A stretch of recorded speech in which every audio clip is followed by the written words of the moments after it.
আমাদের শিলং থেকে আসা স্বরাষ্ট্র উপদেষ্টা বলেছিলেন যে বাংলাদেশে মব কালচারের কবর রচনা হবে, কিন্তু আপনি জুলাই নেতৃবৃন্দের উপর মব তৈরি করার সুযোগ তৈরি করে দিয়েছেন, আর আপনি মবের বিরুদ্ধে কথা বলছেন। মুনাফিকি করবেন না। দুর্ভাগ্য আমাদের যে আমরা এমন একটা দেশ পেয়েছি যে এই দেশের সংসদ সদস্যরা কথায় কথায় মিথ্যা বলে জনগণের সাথে প্রতারণা করে। আমরা অত্যন্ত উদ্বেগ এবং উৎকণ্ঠা জানাচ্ছি, যদি সরকার কূটনৈতিকভাবে সঠিক সিদ্ধান্ত নিতে না পারে, তাহলে এই সরকার কিন্তু জনবিস্ফোরণের মাধ্যমে বাংলাদেশের জনগণের কাছে ভিত্তি হারাবে এবং তাদের পরিণতিও কিন্তু ভালো হবে না। সময়ের সাথে সাথে দেখা দেয় নিত্য নতুন প্রয়োজন। রেডি থাকতে হয় প্রতি মুহূর্ত। তাই এলো ইনোভার, যেন আপনি লাইফে থাকেন রেডি প্রতিদিন। Innova, designed for now. আমি আগেই বলেছি যে এই সরকার জনগণের সরকার। এই সরকার ততক্ষণ পর্যন্ত ক্ষমতায় থাকবে যতক্ষণ জনগণ এই সরকারকে নিজেদের প্রতিনিধি মনে করে। কিন্তু এই সরকার যদি জুলাইয়ের নেতৃবৃন্দের উপর মব তৈরি করে জুলাই বিরোধী কোনো রাজনৈতিক শক্তিকে আবারও সক্রিয় হয়ে বাংলাদেশের রাজনীতিতে অনুপ্রবেশ ঘটাতে চায়, তাহলে আপামর ছাত্র জনতাকে সাথে নিয়ে আমরা প্রতিহত করব।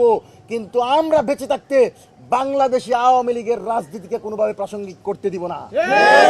আমরা কোনোভাবেই মনে করি না গতকাল ছাত্রদল একা এখানে আক্রমণ করেছে।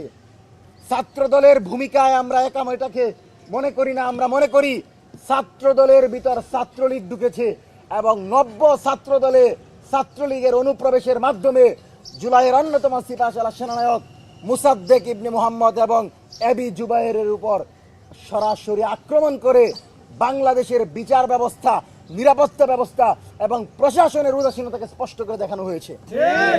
আমাদের শিলং থেকে আসা স্বরাষ্ট্র উপদেষ্টা বলেছিলেন যে বাংলাদেশে মব কালচারের কবর রচনা হবে, কিন্তু আপনি জুলাই নেতৃবৃন্দের উপর মব তৈরি করার সুযোগ তৈরি করে দিয়েছেন, আর আপনি মবের বিরুদ্ধে কথা বলছেন।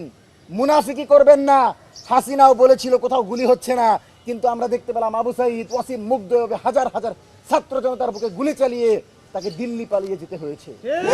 সুতরাং আপনারাও যদি কোনোভাবে বাংলাদেশের জনগণের রায়ের বিপরীতে গিয়ে, জনরায়ের বিপরীতে গিয়ে শহীদ প্রেসিডেন্ট জিয়াউর রহমানের যে বাংলাদেশ ছিল তার বিপরীতে দিল্লি কেন্দ্রিক কোনো বাংলাদেশ প্রতিষ্ঠিত করতে চান, আমরা আপনাদেরকে এক চুল ছাড় দিব না।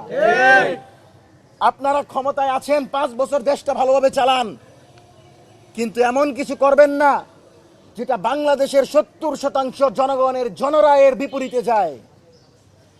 গণভোটের জন্য যে তারেক রহমান বললেন হ্যাঁ ভোটের পক্ষে আপনি ভোট দেন, জনগণকে বললেন, সেই তারেক রহমানের বিপরীতে গিয়ে আজকে বিএনপির নেতাকর্মীরা গণভোটের বিরুদ্ধে লাগাতার বক্তব্য দিচ্ছে এবং ইতিমধ্যেই জুলাই সংস্কার পরিষদের শপথ তারা নেয় নাই। আমরা মনে করি জুলাইকে উপেক্ষা করে আগামীর বাংলাদেশে কোনো ধরনের রাজনীতি হতে পারে না।